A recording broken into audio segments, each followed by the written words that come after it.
Another concept is called lettering, the use of written language through various fonts in a panel. And so most of us are pretty familiar with this because we've seen cartoons before, but just in case you're not, a narration box is when you want the reader to hear something that isn't actually happening in the story, the voice of a narrator, so to speak. A text balloon is when a character is saying something out loud, and a thought cloud is when a character is thinking something in their mind. We have to have a way to visually depict all three since we aren't using words to tell us those things. And so you would read text the same way that you read the panels. You'd start at the top and you'd work your way left and down. So 1, 2, 3, 1, 2, 3, 4, 1, 2, 3, 4, and so on.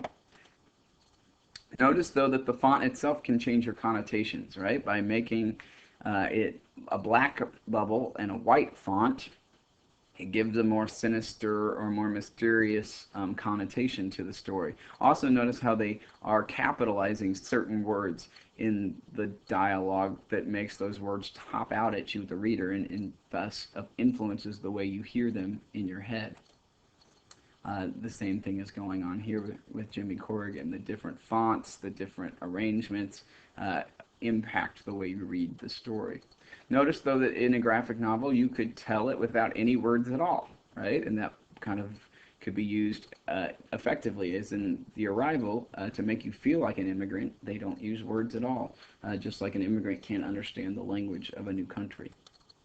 You can use predominantly image with small amounts of text so that you are overwhelmed by the picture first, but still have a little guidance. Or you can use language interestingly. Here you can barely see the ha-ha-has at first because they blend into the background, but they give you that sense of craziness.